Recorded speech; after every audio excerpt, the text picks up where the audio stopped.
आज जब हम एआई क्रांति की बात करते हैं तो एक ही चेहरा सामने आता है, सैम ऑल्टमैन।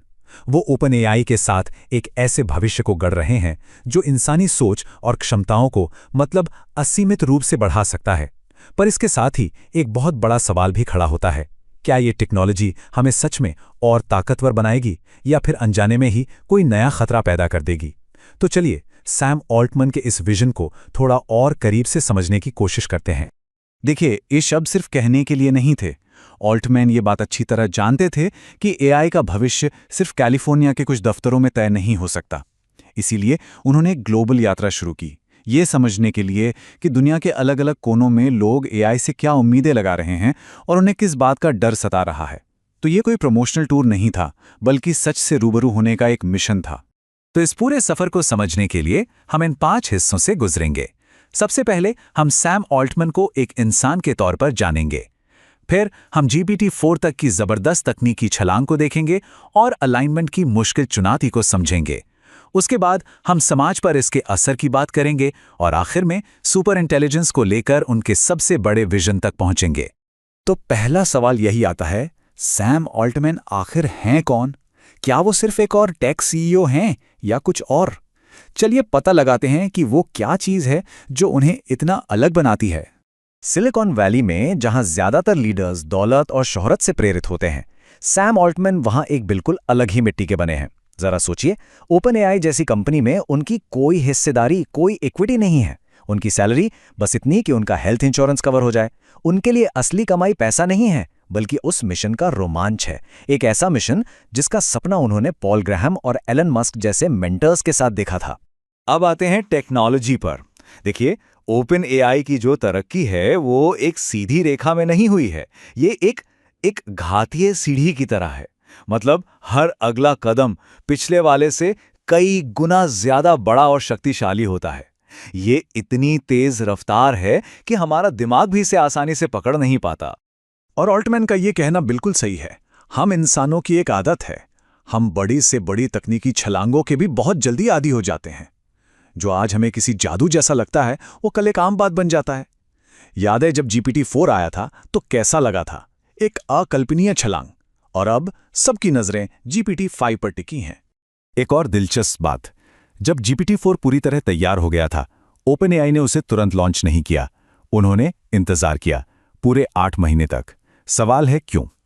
क्योंकि वो जानते थे कि इतनी पावरफुल टेक्नोलॉजी को बिना सोचे समझे दुनिया के सामने नहीं लाया जा सकता।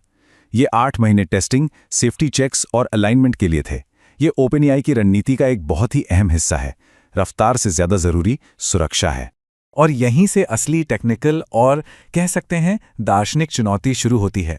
हम ये कैसे पक्का करें कि एक इतना शक्तिशाली एआई वही करे जो हम चाहते हैं और वो कभी ना करे जो हम नहीं चाहते? यही है एआई की दुनिया का सबसे बड़ा सवाल, जिसे अलाइनमेंट कहते हैं।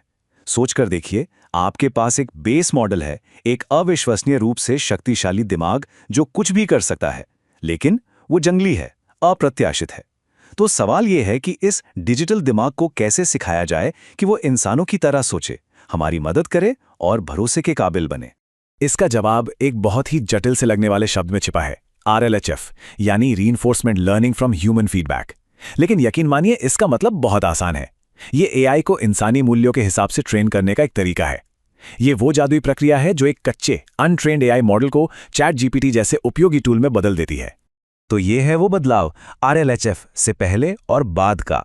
एक तरफ है वो कच्चा शक्तिशाली दिमाग, बहुत काबिल, पर उस पर भरोसा नहीं किया जा सकता। और दूसरी तरफ है नतीजा, एक अलाइंड मॉडल। ये अब सिर्फ शक्तिशाली नहीं बल्कि उपयोगी भी है, मददगार भी है और सुरक्षित भी। यही है अलाइनमेंट की असली ताकत। तो ये होता कैसे है? ये प्रक्रिया हैरान करने वाली सीधी है। मॉडल एक जवाब देता है, इंसान उसे रेट करते हैं, बिल्कुल एक थम्स अप या थम्स डाउन की तरह।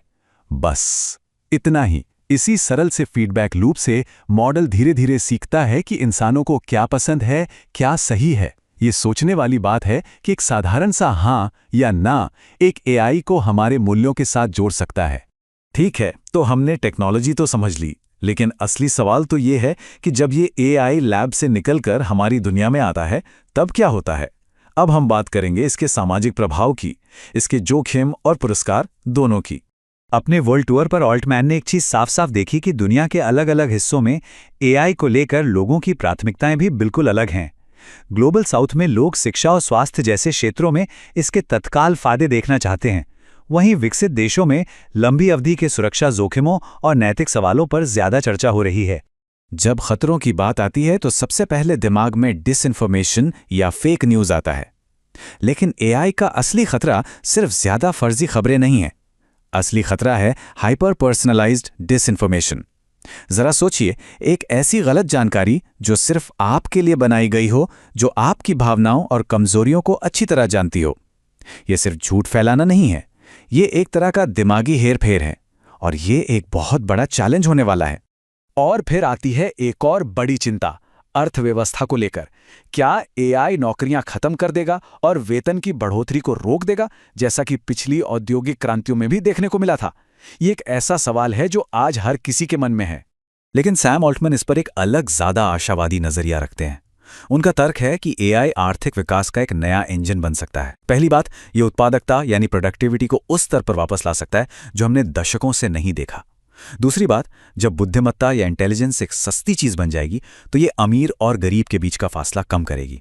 और आखिर में उनका मानना है कि एआई नौकरियां खत्म नहीं करेगा, बल्कि हमें उबाऊ कामों से आज़ाद करके ज़्यादा रचनात्मक और दिलचस्प कामों के लिए नए मौके देगा। अब आते हैं हम सबसे अंतिम और सबसे बड़े विजन पर, आर्टिफिशियल सुपर इंटेलिजेंस, यानी एक ऐसी बुद्धिमत्ता जो इंसानी दिमाग की हर सीमा से कहीं आगे हो। जब हम सुपर इंटेलिजेंस शब्द सुनते हैं तो हमारे दिमाग में टर्मिनेटर या किसी एक सर्वशक्तिमान रोबोट की तस्वीर आती है ना? लेकिन सैम ऑल्टमैन के लिए ये भविष्य का सही नजरिया नहीं है। उनका विजन किसी एक अकेले सुपर एआई का नहीं, बल्कि अरबों एआई सहायता प्राप्त इंसानों का है। भविष्य एक रोबोट का नहीं, बल्कि हमारा है, जिसमें एआई हमारी दिमागी शक्ति को 1000 गुना बढ़ा देगा। मतलब एआई एक टूल है, हमारा मालिक नहीं। और यही असली और अंतिम लक्ष्य है। एआई सिर्फ मौजूदा जानकारी को दोहराने के लिए नहीं होगा। इसका असली मकसद मानवता की सबसे बड़ी चुनौतियों को हल करने में हमारी मदद करना होगा, जैसे कैंसर का इलाज खोजना, जलवायु परिवर्तन को समझना और ऐसे नए वैज्ञानिक आविष्कार करना जिनके बारे में आज हम सोच भी नहीं सकते। तो आखिर में हम इस एक बड़े सवाल पर पहुंचते हैं। अगर सैम ऑल्टमैन का विजन सच होता है और एआई सिर्फ कुछ कंपनियों का नहीं, बल्कि हम सभी का एक शक्तिशाली टूल बनता है, तो फिर इस भविष्य को सही दिशा देने की जिम्मेदारी आखिर किसकी होगी? देखिए, ये सिर्फ टेक्नोलॉजी का सवाल नहीं है, ये हम सबकी सामूहिक जिम्मेदारी का सवाल है, और इस पर सोचना हमें अभी से शुरू करना होगा।